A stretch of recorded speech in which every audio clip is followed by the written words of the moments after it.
ان الانسان لفی خسر. الانسان یہ لام اس کو کہتے ہیں لام تعریف، اور اس میں بہت سے مفہوم پیدا ہوتے ہیں. اس وقت مجھے زیادہ تفصیل میں نہیں جانا. یہاں مراد ہے تمام انسان، یہ لام حصر ہے. انا تاکید کے لیے آتا ہے. ان الانسان، یقیناً تمام انسان، لفی خسر، خسارے میں. لام پھر تاکید کے لیے ہے. اب یہ میں جن لوگوں کو عربی گرامر سے کوئی تھوڑا سا شغف ہے ان کے لیے عرض کر رہا ہوں. ایک آیت بھی معجزہ ہے قرآن کا. عربی زبان میں کسی چیز پر زور دینے کے لیے جتنے اسلوب ممکن ہیں وہ سب کے سب اس میں جمع کر لیے. انا تاکید کے لیے، لام حصر تاکید کے لیے، پھر لا لفی خسر، لام پھر تاکید کے لیے. خسر نکرہ آتا ہے یہ بھی تاکید کے لیے. جملہ اسمیہ تاکید کے لیے. جتنے بھی امکانات ہیں عربی زبان میں زور دینے کے کسی چیز پر وہ سب کے سب اس ایک جملے میں جمع کر دیے گئے. ان الانسان لفی خسر. ذرا اس آیت پر اب نگاہ کو مرتکز کیجئے. انسان کا خسارہ کیا ہے؟ دیکھیے، سب سے پہلے میں آپ کی توجہ دلاؤں گا، ذرا آنکھیں کھول کر قلب حساس کے ساتھ نوع انسانی کا مشاہدہ کیجئے. کیسے کیسے دکھ، کتنی تکلیفیں، کتنی محنت، کتنی مشقت ہے جو ہر انسان کا مقدر ہے. قرآن مجید میں ایک مکمل سورت ہے، سورت البلد. اس میں اللہ تعالیٰ نے متعدد قسمیں کھا کر ایک بات کہی. لا اقسم بہذا البلد وانت حل بہذا البلد ووالد وما ولد لقد خلقنا الانسان فی کبد. ہم نے انسان کو مشقت ہی میں پیدا کیا. یہ مشقت ہر انسان کا مقدر ہے. لوگ گھروں کو چھوڑ کر آئے ہوئے ہیں، کہاں کہاں انسان جاتا ہے. یہ اس دنیا میں محنت اور مشقت. ہاں، ایک مغالطہ ہو جاتا ہے کہ شاید یہ محلوں میں رہنے والے جو ہیں انہیں کوئی مشقت نہیں، انہیں کوئی دکھ نہیں. حالانکہ حقیقت یہ نہیں ہے. جو جتنا امیر ہے آپ دیکھیں گے اس کی جسمانی مشقت کم ہے، ذہنی کوفت زیادہ ہے. ٹرینکولائزرز کی انہیں ضرورت پڑتی ہے، انہیں سیڈیٹیوز چاہیے. خواب آور دوائیں مزدور کو نہیں کبھی ضرورت پڑے گی. وہ 8 گھنٹے کی محنت کرنے کے بعد احساس ہوتا ہے کہ وہ صبح ہی کی خبر لے گا. اور یہ وہ لوگ ہیں کہ جن کو ہپنوٹکس، خواب آور دوائیاں، سیڈیٹیوز، مسکن ادویات، یہ سارا لیبلیم اور یہ ویلیم اور یہ فلاں اور یہ فلاں، یہ کن کے ہاں جاتے ہیں؟ ذہنی سکون اور اطمینان انسان کو حاصل نہیں. کسی کی جسمانی مشقت ہے، کسی کی ذہنی مشقت ہے. میں آپ کو یاد دلانا چاہتا ہوں مہاتما گوتم بدھ کا معاملہ. 30 برس کی عمر میں کپل وستو کا شہزادہ محل کو چھوڑ کر نکل گیا. جوان بیوی کو سوتا ہوا چھوڑ کر گیا. شیر خوار بچے کو چھوڑ کر گیا. راجدھانی میں رہنے والا محل کا باسی، جسے یہ معلوم ہے کہ باپ کے بعد مجھے یہ سلطنت ملنے والی ہے، کیوں گیا؟ کبھی کبھی آپ نے سوچا؟ اس نے انسان کے غم اور دکھ کا مشاہدہ کیا. اس نے دیکھا کوئی اندھا ہے، ٹھوکر کھا کر گر رہا ہے. کوئی والدین کھڑے ہوئے رو رہے ہیں اور ان کی نگاہوں کے سامنے ان کا نہایت محبوب بچہ دم توڑ رہا ہے اور وہ کچھ نہیں کر سکتے. اس نے سوچا یہ صدمہ کیوں ہے انسان کے، یہ دکھ اس کا مقدر کیوں ہے؟ اس صدمے سے، اس دکھ سے نجات پانے کی بھی کوئی شکل ہے کہ نہیں ہے؟ انسانوں کی ایک عظیم اکثریت، شاہ ولی اللہ دہلوی رحمۃ اللہ علیہ کے الفاظ ہیں کہ وہ لدو اونٹ اور کولو کا بیل بن کر زندگی بسر کرتی ہے. جو 8 گھنٹے تک اینٹیں ڈھو رہا ہو، اس شخص کا تصور کیجئے آپ. وہ واقعی انسان ہے یا حیوان بن گیا ہے؟ اور 8 گھنٹے کی اس محنت کے بعد بھی ہو سکتا ہے کہ 2 وقت کی روٹی اسے پوری نہ ملے. اور یہ تو ہو سکتا ہے، نہیں ہوتا ہے، کہ اگر بچہ بیمار پڑ گیا ہے تو شاید کوئی برتن بیچے بغیر اس کی دوا کا سامان نہ کر سکے. ایسا شخص کتنے بوجھوں تلا دبا ہوا ہے، کتنی مشقت کے اندر پسا ہوا ہے. لدو اونٹ اور کولو کا بیل انسانوں کی عظیم اکثریت کی سطح پر زندگی بسر کرتی ہے. لیکن آپ کو معلوم ہے کہ کولو کے بیل کے لیے مشقت ہی مشقت ہے، اس کے احساسات یہ نہیں ہیں. جو کہ ان سے انسان کو جو صدمہ پہنچتا ہے. ایک بیل کو اس سے کوئی غرض نہیں کہ اس کا کوئی بچہ بھی تھا کہ نہیں تھا اور اس کو کوئی بخار ہوا ہے یا کیا ہوا ہے. اس صدمے سے وہ بیل بچا ہوا ہے.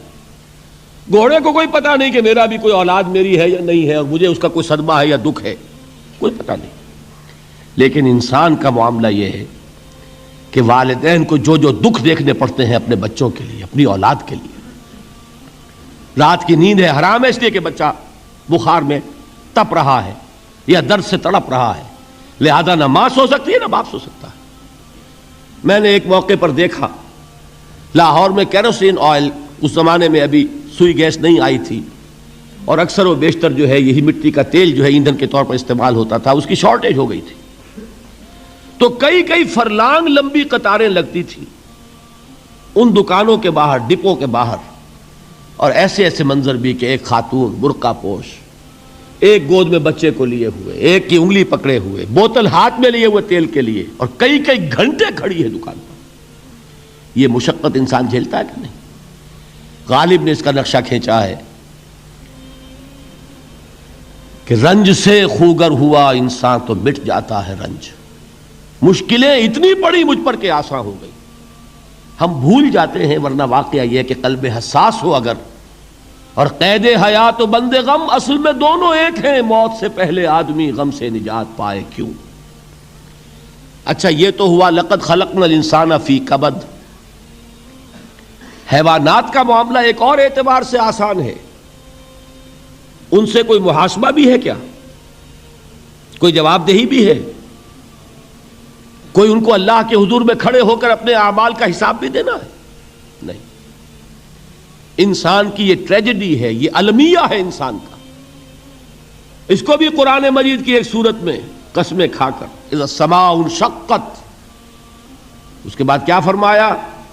یا ایھا الانسان انک کادح الی ربک کدحا فملاقیہ. اے انسان، تیرا المیہ، تیری ٹریجڈی اس سے کہیں بڑھ کر ہے. تجھے صدمے پر صدمے جھیلتے ہوئے، مشقت پر مشقت برداشت کرتے ہوئے ایک روز اپنے رب کے حضور میں بھی کھڑا ہونا ہے، جواب دہی بھی کرنی ہے. اس دن کے حساب سے، اس دن کے احساس سے جو بڑے بڑے ہماری امت کے عظیم جو گلے سرسبد ہیں، ان کا یہ حال آپ نے پڑھا ہوگا. حضرت ابوبکر صدیق رضی اللہ تعالی عنہ وہ ایک عجیب کیف کے عالم میں فرمایا کرتے تھے، کاش میں درختوں پر چہچہاتی ہوئی چڑیا ہوتا جس سے حساب کتاب نہیں ہوگا. کاش کہ میں گھاس کا تنکا ہوتا جو آج ہے اور کل آگ میں جلا دیا جاتا ہے، ختم ہو جاتا. اس سے محاسبہ کوئی نہیں.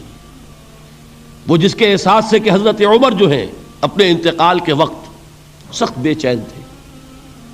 ان کے بیٹے حضرت عبداللہ ابن عمر رضی اللہ تعالی عنہما نے ان کا سر جو ہے وہ اپنے زانوں پر رکھ لیا تو کہا نیچے ڈال دو. ایک عجیب بے کلی اور بے چینی. انہوں نے کہا ابا جان آپ کیوں پریشان ہیں؟ آپ تو عشرہ مبشرہ میں سے ہیں، آپ کو تو اللہ تعالیٰ نے جنت کی بشارت حضور کے ذریعے سے اس دنیا میں دی. حضرت عمر فرماتے ہیں کہ خدا کی قسم اگر قیامت کے دن عمر برابر سرابر پر چھوٹ گیا تو بہت بڑی کامیابی تصور کرے گا. یہ احساس جن کو ہوتا ہے. حضرت علی کا حال کیا ہوتا ہے؟ ابھی جو آپ نے حافظ صاحب سے سنا، یہ حضرت علی کا معاملہ ہے کہ ایک تیر پیوست ہو گیا تھا، کسی طرح نکل نہیں رہا تھا. حضرت علی نے فرمایا کہ اچھا چھوڑو مجھے، میں نماز کی نیت باندھتا ہوں. نماز کی نیت پڑھتے تھے تو لرزتے تھے، کانپتے تھے. کس کے سامنے کھڑا ہوں اور کس کے سامنے مجھے ایک دن جواب دہی کے لیے کھڑا ہونا ہوگا. لن تزولا قدم ابن آدم، حضور نے خبر دی ہے ابن آدم کے قدم ہل نہیں سکیں گے. جیسے مجرم کھڑا ہوتا ہے کٹہرے کے اندر، اس کٹہرے میں سے ہل نہیں سکو گے حتی یسأل عن خمس، جب تک کہ 5 چیزوں کا حساب نہ لے لیا جائے. وہ 5 چیزیں کیا ہیں؟ کان کھول کر سنیے. عن عمرہ فیما افناہ، عمر کا حساب دو. یہ 80 برس اور 70 برس ہم نے تمہیں دنیا میں دیے، کہاں ضائع کیے؟ وعن شبابہ فیما ابلاہ، اور خاص طور پر جوانی کا دور، امنگوں کے دن، ولولے ہوتے ہیں، قوت ہوتی ہے، توانائی ہوتی ہے، آدمی چلتے ہوئے زمین پر پاؤں مارتا ہے، قوت جو ہے وہ اپنا اظہار چاہتی ہے. یہ جوانی کہاں گلائی، حساب دو، ایک ایک لمحے کا حساب دو.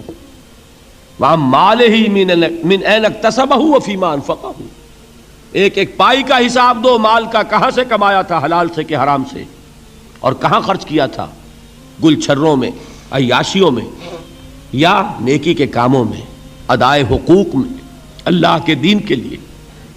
4 سوال ہو گئے. 2 زندگی کے بارے میں، ایک زندگی پوری بحیثیت مجموعی کہاں کس کام میں لگائی، اور خاص طور پر شباب کا دور کہاں لگایا. 2 سوال مال کے بارے میں، کمایا کہاں سے، حلال سے کہ حرام سے، جائز سے کہ ناجائز سے، خرچ کہاں کیا. اور آخری سوال وَعَمَّا عَمِلَ فِيمَا عَلِمَ، جو علم حاصل کیا تھا اس میں عمل کتنا کیا. علم کے انبار لگاتے چلے گئے اور عمل کے آغاز کی بھی نوبت نہ آئی.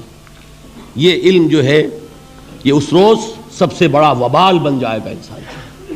اتنا علم اور عمل کچھ نہیں، بجائے کہ کریڈٹ کا ذریعہ بنے یہ الٹا ڈیبٹ کا کھاتا بن جائے گا. یہ جواب دہی کا احساس ہے کہ جس کی وجہ سے انسان کی ٹریجڈی جو ہے وہ دوہری ہے. کوئی حیوان اتنے بوجھ تلے نہیں، مشقت کی، محنت کی، اس زندگی میں ختم ہوئے، اس کے بعد کوئی محاسبہ نہیں. اس کو بھی غالب نے خوب کہا ہے کہ اب تو گھبرا کے یہ کہتے ہیں کہ مر جائیں گے، اور مر کے بھی چین نہ پایا تو کدھر جائیں.